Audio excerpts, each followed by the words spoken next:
Good evening everyone. I hope you are doing well and good. इस video में हम marathon का price action करने वाले हैं। रियलिटी का स्टॉक है, निफ्टी रियलिटी का। और मैंने मेरे मेंटरशिप बैच में ओल्ड एंड न्यू ये दोनों में प्राइस जब यहाँ पे ट्रेड कर रही थी 622 पे, तभी मैंने इन्फॉर्म कर दिया था कि इसमें मतलब एक मूव आ सकता है करंट मार्केट प्राइस से भी। प्राइस वहाँ से डाउन आई और यहाँ 125 से ऊपर गए, और मतलब मैं इतना क्यों कॉन्फिडेंट था कि प्राइस यहाँ से ऊपर जाएगी और ये डेली का सप्लाई जोन है, वहाँ तक एक बार पोज लेगी। ठीक है, ये मतलब पूरा इन डेप्थ में आप लोगों को बताऊंगा क्या हुआ था क्या नहीं। सबसे पहले स्टार्ट करते हैं ईयरली और हाफ ईयरली से। ईयरली और half yearly. Yearly half yearly में अगर मैं रिसेंट प्राइस एक्शन देखूँ तो मेरे पास ईयरली में बहुत दूर डिमांड जोन है। कहाँ पे? 110, 110 और 37 वाला। और अगर मैं हाफ ईयरली में भी देखूँ तो मेरे पास दो डिमांड जोन दिख रहे हैं। ईयरली में तो नहीं दिख रहा है near by demand zone, but half yearly में मुझे ये दिखा रहा है। एक ये डिमांड जोन है हाफ ईयरली में, और एक ये वाला डिमांड जोन है रेली बेस रेली। ये दोनों के दोनों आरबीआर पैटर्न के, और एक ये नीचे है, इसको मैं मार्क नहीं कर रहा हूँ, अभी के लिए इग्नोर कर रहा हूँ मैं। सिर्फ अभी हम रिसेंट प्रोजेक्शन ही देखेंगे। ये हो गया। और ये जो हाफ ईयरली वाला डिमांड जोन है, इसका क्या अचीवमेंट है? इसने प्रीवियस हाफ ईयरली सप्लाई को ख़त्म करके ऑल टाइम हाई क्लोजिंग दिया, ये वाले ने, RB1 ने। अब चलते हैं मंथली और क्वार्टरली पे। अभी प्राइस ऑल टाइम हाई से ही डाउन आ रही है। ये तो ईयरली में भी हमको समझ में आ रहा है, प्राइस ऑल टाइम हाई से डाउन आके अभी ऊपर जा रही है। अभी मैं मंथली और क्वार्टरली में देखूँ तो मंथली और क्वार्टरली में मुझे क्या समझ में आ रहा है कि प्राइस में एक ये क्वार्टरली का डिमांड जोन है रिसेंट, एक ये क्वार्टरली का डिमांड जोन है। और ये क्वार्टरली का डिमांड जोन फॉर्म कैसे हुआ था? अब मैं हाफ ईयरली के डिमांड जोन को भी रिमूव कर रहा हूँ, ये वाला रिसेंट वाले को। 1 सेकेंड। ये अब मैं ध्यान से देखूँ तो मुझे क्या समझ में आ रहा है कि हाफ ईयरली में मेरे पास एक रिसेंट में एक ये हाफ ईयरली का डिमांड जोन था, बट उसके पहले मुझे ये समझ में आ रहा है कि मेरा एक क्वार्टरली का डिमांड जोन ब्रीच हुआ है। मेरा एक क्वार्टरली का डिमांड जोन ब्रीच हुआ है मेरा जोन में। इसको मैं डार्क ग्रीन से मार्क कर रहा हूँ, ये वाला। और उसके नीचे भी है अभी, और ये वाला अभी के लिए उसको अभी इग्नोर कर देते हैं, ये वाले क्वार्टरली डिमांड जोन को। ये रहा मेरा क्वार्टरली का EM। अब मुझे ये समझ में आ रहा है कि क्वार्टरली का डिमांड जोन टूटने के बाद प्राइस नीचे कहीं से ऊपर जा रही है। और ये वाली जो कैंडल है वो मैं ऐसा कुछ मार्क कर सकता हूँ, रेली बेस रेली, ऐसा कुछ मैं मार्क कर सकता हूँ, रेली बेस रेली। और प्राइस उस रेली बेस रेली वाले डिमांड जोन में आने के बाद ऊपर जा रही है अभी।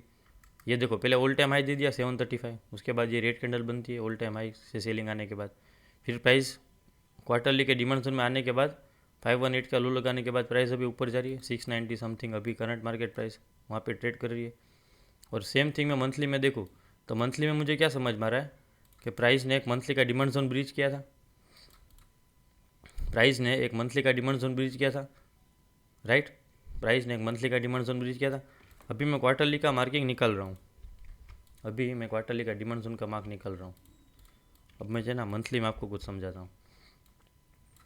प्राइस में क्या हुआ, ये वाला एक मंथली का डिमांड जोन है मेरा, ऑल टाइम हाई पे बना था, बहुत अच्छा डिमांड जोन था, बट एसएल हो गया। बहुत ही अच्छा डिमांड जोन था बट एसएल हो गया। ये मेरा मंथली का, ये मेरा, उसके नीचे मेरे पास क्या है, एक मंथली का डिमांड जोन है। अभी ध्यान से देखना, मेरा ये ऊपर वाला मंथली का डिमांड जोन स्टॉप लॉस होकर चल रहा है। अब ये वाला जो RB2 बना है, क्या मैं ये कह सकता हूँ कि RB2 भी मंथली के डिमांड जोन के स्टॉप लॉस होने के बाद बना था? क्या मैं ये कह सकता हूँ कि मंथली का डिमांड जोन भी जो RB3 है वो भी स्टॉप लॉस होकर चला था, RB3 ये वाला? तो मुझे मतलब कुछ ऐसा कुछ रिलेशन दिख रहा है कि प्राइस में मंथली के डिमांड जोन स्टॉप लॉस होने के बाद प्राइस ऊपर जा रही है। प्राइस में मंथली के डिमांड जोन जो है वो स्टॉप लॉस होके उसके बाद प्राइस ऊपर जा रही है। वो सेम मुझे RB1 में भी ऐसा कुछ दिख रहा है कि RB1 स्टॉप लॉस तो हो गया, बट स्टॉप लॉस होने के बाद प्राइस ऊपर जा रही है, राइट।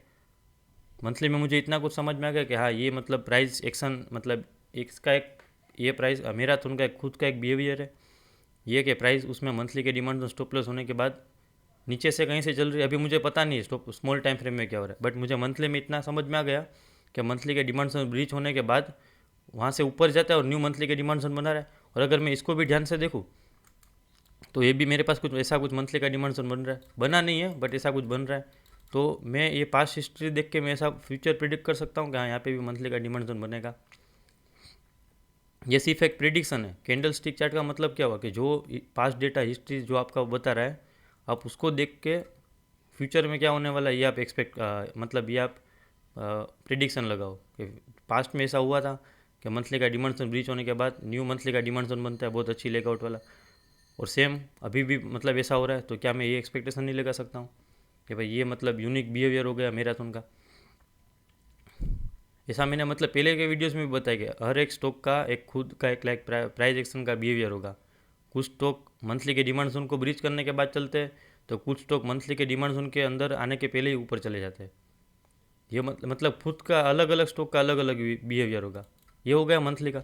अब मैं चलता हूँ वीकली में। वीकली में ध्यान से देखो, वीकली में अगर आप ध्यान से देखोगे तो वीकली में मुझे क्या समझ में आ रहा है कि प्राइस ये मंथली का डिमांड जोन RB1 है उसको स्टॉप लॉस तो किया, बट स्टॉप लॉस करने के बाद प्राइस कहाँ से चल रही है? ये वीकली के डिमांड जोन से ऊपर जा रही है। देखो ध्यान से देखना इसको प्राइस में मंथली का डिमांड जोन ब्रीच हुआ बट प्राइस ऊपर कहाँ से गई?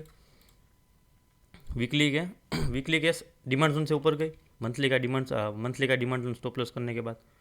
बट अभी ये वाला मैंने देखा तो मुझे मतलब थोड़ा कुछ आइडिया रही है कि मतलब ये जो प्रीवियस प्राइस एक्शन चल रहा था मंथली डिमांड जोन से एसएल होने के बाद, वो भी मतलब ऐसा कुछ क्या सिमिलर पैटर्न दिखा रहा है मुझे। तो मैं वीकली में देख रहा हूँ तो मुझे वीकली में भी ये दिख रहा है। देखो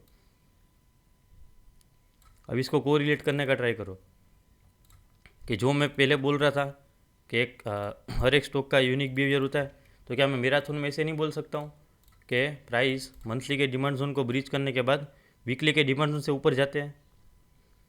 प्राइस मंथली का डिमांड जोन स्टॉप लॉस होने के बाद वीकली के डिमांड जोन से प्राइस ऊपर जाता है मैराथन में। अभी मैं लेफ्ट साइड में वीकली रखता हूँ, राइट साइड में मंथली रखता हूँ। देखो राइट साइड में मैं मंथली रखता हूँ, और ये वाला ये वाला जो वीकली का डिमांड जोन RB4, वहाँ से प्राइस क्यों चल रही है? क्योंकि RB4 ने ऑल टाइम हाई दिया। और अगर आप ध्यान से राइट साइड में देखो तो मेरे पास एक ये मंथली का सप्लाई जोन भी है। ये मैंने इंटेंशनली मार्क नहीं किया था। ये वाला ये दिख रहा है RB6 दिख रहा है। इसको मैं YT मार्क कर रहा हूँ, मंथली का सप्लाई जोन RB6 दिख रहा है। ये सप्लाई जोन को ख़त्म किया स्मॉल टाइम फ्रेम के सप्लाई जोन ने, अगर हायर टाइम फ्रेम के सप्लाई जोन को स्मॉल टाइम फ्रेम के डिमांड जोन ने अगर हायर टाइम फ्रेम के सप्लाई जोन को ख़त्म किया होगा तो वो पावरफुल होगा। अगर स्मॉल टाइम फ्रेम का डिमांड जोन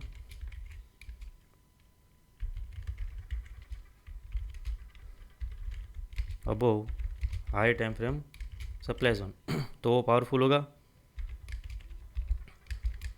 मैं लिख ही देता हूँ ये वाला। और अगर किसी डिमांड जोन ने ऑल टाइम हाई दिया है किसी स्टॉक में तो वो भी पावरफुल होगा। तो ये केस में तो दोनों हो रहा है कि सप्लाई जोन भी तोड़ा है और ऑल टाइम हाई भी दिया है। यहाँ से यहाँ तक का मूव है, ये देख लो। अगर मैं ये भी देखता हूँ तो यहाँ से यहाँ तक का मूव है ये वीकली के डिमांड जोन का। तो ये क्वालिटी का भी हो गया, ये ये डिमांड जोन क्वालिटी का भी हो गया। अगर चलो हमको ऐसा डाउट है कि यहाँ पे ट्रेड कैसे ले, मंथली का डिमांड जोन ब्रीच हुआ है तो हम यहाँ डायरेक्ट तो ट्रेड करेंगे नहीं, यहाँ पे हम डायरेक्ट तो ट्रेड नहीं करेंगे। अब मैं इसको डेली पे समझाता हूँ अच्छे से। ये हो गया मंथली का और वीकली का। अभी मैं वीकली में एक और बात बताता हूँ। इसमें वीकली में ये देखो मंथली का डिमांड जोन स्टॉप लॉस हो गया। लेफ्ट साइड में देखो मंथली का डिमांड जोन स्टॉप, रुको मैं पूरा इसको एक ही चार्ट कर देता हूँ। मंथली का डिमांड जोन स्टॉप लॉस हुआ उसके बाद क्या होता है, प्राइस ये वीकली के डिमांड जोन से ऊपर जा रही है, बट ऊपर जाने के साथ साथ मेरे पास एक ये वीकली का डिमांड जोन बन रहा है RB7। मेरे पास एक ये वीकली का डिमांड जोन बन रहा है RB7 जो कि RB4 के रिएक्शन के बाद बना। और ऊपर जाते जाते मेरे पास एक ये वीकली का सप्लाई जोन है RB8 जहाँ से प्राइस एक बार के लिए नीचे आई भी। ये सप्लाई जोन क्यों काम कर रहा है RB8? क्योंकि इसने ये मंथली का डिमांड जोन तोड़ा है, राइट। ये क्या बताया मैंने यहाँ पे, small time frame decides breaches and closes above higher time frame supply zone it will be powerful. इसका उल्टा कर दो, डिमांड जोन की जगह सप्लाई जोन कर दो और यहाँ सप्लाई जोन की जगह डिमांड जोन कर दो, तो ये वाला केस हो गया। ये सप्लाई जोन ने ये तोड़ा इसलिए ये काम कर रहा है, इसने काम किया एक बार। अब यहाँ से ध्यान से देखो वीकली के सप्लाई जोन के रिएक्शन के नीचे, उसके नीचे आने के बाद ये डिमांड जोन जो है RB7 वो फॉलो हो रहा है, वो फॉलो हो रहा है, येस और नो? उसके बाद क्या RB9 बनता है, उसके बाद RB9 बनता है ये वाला, उसके बाद प्राइस फिर से ऊपर जाती है, फिर से ये टेस्टेड वीकली का सप्लाई जोन है, वहाँ से फिर से डाउन आ जाती है प्राइस, वहाँ से प्राइस फिर से डाउन आ जाती है, डाउन आने के बाद फिर से ये जो RB9 न्यू बना है वहाँ से फिर से प्राइस फॉलो हो रही है, वहाँ से फिर से प्राइस फॉलो हो रही है। तो मेरे पास एक RB10 का न्यू वीकली का डिमांड जोन बना है। अभी ये जो लेग आउट बनी है इसको भूल जाओ, ये वाली जो लेग आउट है उसको भूल जाओ, ये इतना स्ट्रक्चर था जब मैंने मेंटरशिप कम्युनिटी में दोनों में समझाया था ना, तब ये सिर्फ इतना स्ट्रक्चर था। ये लेग आउट क्यों बनी वो भी देखेंगे, इतना स्ट्रक्चर बना। और मैंने उसमें ये क्वेश्चन पूछा था कि क्या ये WIT वैलिड है, तो सब लोगों ने मना ही किया था कि नहीं ये WIT वैलिड नहीं है। क्यों? क्योंकि इसको किसी हायर टाइम फ्रेम का सपोर्ट नहीं है, ऐसा कुछ भी मतलब, और लेग आउट भी अच्छी नहीं है। बट अगर मैं यहाँ से ध्यान से देखूँ तो मुझे ये समझ में आ रहा है कि वीकली के डिमांड जोन फॉलो हो रहे हैं बैक टू बैक, प्लस जिस प्राइस से अभी ऊपर जा रही है वीकली के डिमांड जोन से उसका अचीवमेंट है, तो उसने ऑल टाइम हाई दिया, प्लस उसने मंथली का सप्लाई जोन ब्रीच किया। और अगर मैं उसके ईयरली से अगर मैं एक बार हायर टाइम फ्रेम से एक बार उसको देख रहा हूँ, तो मेरे मंथली आने से मुझे ये समझ में आ रहा है कि मंथली का डिमांड जोन ब्रीच होने के बाद नीचे से चल रहा है, सेम ऐसा यहाँ पे हुआ, और सेम ये वाले वीकली के डिमांड जोन से ऊपर, और ये RB4 से ऊपर स्टॉप लॉस करने के बाद मंथली का डिमांड जोन। तो मुझे यहाँ पे क्या कॉन्फिडेंस नहीं आना चाहिए ये WIT पे। ये सब चीज़ों को इलाइन करो, अगर आप सीधा मतलब ये डिमांड जोन देखोगे तो सब ना बोलोगे कि नहीं ये थोड़ी WIT है, इसका तो लोकेशन के ऊपर क्लोजिंग भी नहीं है, ये तो लोकेशन भी अच्छा नहीं है, छोड़ो इसका, ये इसके ऊपर भी क्लोजिंग नहीं है, और इसकी बेस कितनी वाइड है, इसकी बेस कैंडल कितनी वाइड है, ये वाले बेस कैंडल की, फर्स्ट वाले की, राइट। ये मेरा वीकली का, ये मेरा। और अब मैं चलता हूँ डेली पे। डेली पे देखो, अगर आपको ऐसा भी डाउट हो कि ये कैसे प्रेडिक्ट करे कि ये वाला डिमांड जोन मतलब टच हो ही गया, अगर ध्यान से भी देखोगे तो थोड़ा बहुत डिफरेंस आ रहा है, देखो यहाँ पे डेली पे। बट ये वाली जो डेली की कैंडल है, ये वाली 29 अक्टूबर वाली, ये डेली की कैंडल क्या मतलब मुझे इंडिकेशन नहीं दे रही है कि यहाँ से जो भी मतलब ऑर्डर थे यहाँ कहीं पे, वो मतलब अच्छे खासे ये वाली कैंडल ने ऑर्डर पिकअप किए हो गए, ये वाली 29 अक्टूबर वाली ने। ये कितनी अप थी देखो उस दिन, अगर मैं यहाँ से लेके हाई भी मार्क करता हूँ 13.5% मैराथन में, 13.5% सेम डे सिंगल डे में मूवमेंट आया। तो क्या मैं ये प्रेडिक्ट नहीं कर सकता हूँ कि हाँ यहाँ से ऑर्डर पिकअप तो हो गए वीकली डिमांड जोन के। मैं यहाँ ऐसा तो नहीं कि मैं यहाँ पे डायरेक्ट ट्रेड करूँगा इसको कि यहाँ पे ट्रेड करो ये वाला, नहीं, मंथली का डिमांड जोन ब्रीच हुआ है तो हम मतलब ऐसा कैसे बेट मार ले कि ये वाला भी चल जाएगा, फिर वो तुक्केबाजी वाली बात हो गई कि मंथली का डिमांड स्टॉप लॉस हुआ और हम वहाँ पे नीचे कहीं पे लॉन्ग करें। यहाँ पे सेक्टर सपोर्ट हो तो अलग बात है, बट चलो यहाँ पे सेक्टर सपोर्ट ना भी हो तो यहाँ लॉन्ग करने का तो कोई सेंस नहीं है, हम वेट कर लेंगे कि प्राइस में हो क्या रहा है। और जिसने ये वाला देखा होगा पिक्चर कि वीकली का मंथली के डिमांड जोन स्टॉप लॉस होने के बाद वीकली का डिमांड जोन चल रहा है, वो तो मतलब यहाँ पे उसने तो अगर यहाँ पे लॉन्ग किया होगा तो उसका तो वैलिड रीज़न भी है कि हाँ मैंने मतलब पास्ट मतलब हिस्ट्री देख के स्टॉक का आगे का मूव प्रेडिक्ट किया है मैंने, राइट। ये होगा, ये सप्लाई जोन से नीचे आया, ये गार्बेज करके कुछ डिमांड जोन बन रहा है। और अभी ये प्राइस कहाँ से ऊपर चली मालूम, अब मैं चलता हूँ 125 पे, ये वाला वीकली का लोकेशन है, राइट, ये वाला एक वीकली का लोकेशन है। अब मैं चलता हूँ 125 पे, देखो मेरे पास प्रॉपर ये वाला डिमांड जोन है लॉन्ग करने के लिए, एक ये वाला और एक ये नीचे दूसरा ये वाला, और ये एग्रेसिव देखो WIT, ये तो ओरिजिन पॉइंट हो गया, ये वाला था नीचे वाला। और प्राइस अभी देखो वहाँ से ही चल रही, देखो 1:7, 1:7.5 प्लस प्लस, ये डिमांड जोन बन गया फॉलो अप, ये डिमांड जोन बन गया, ये 125 है में, ये सब आप मतलब पूरा क्लोजली देखोगे तो ही पता चलेगा। और अभी प्राइस रुका भी कहाँ पे देखो, ये वाले पे, यहाँ कहीं पे रुका है। अगर मैं वीकली में भी इसको मार्क करता हूँ तो वीकली में ऐसा कुछ तो दिख नहीं रहा है मुझे कि जहाँ से प्राइस नीचे आ जाए। चलो एक बार के लिए ये भी मान ले कि ये वाला एक पॉइंट है विदाउट बेस वाला जो ऑल टाइम हाई पे बना है, तो चलो वहाँ से थोड़ा बहुत रिएक्शन आएगा। और अगर उसको मैं डेली में देखूँ तो डेली पे तो कुछ है भी नहीं है, ऑलरेडी टेस्टेड दिख रहा है ये वाला डिमांड जोन, और ये वाला फ्रेश है RB15, और उसको भी मतलब प्राइस ऑलमोस्ट ब्रीच करने की तैयारी में ही है। ये जो दो कैंडल जैसे बनी है ऐसे क्लीन दिख रही रहा है कि मतलब ये भी टूटेगा ही मैराथन में, डेली का सप्लाई जोन।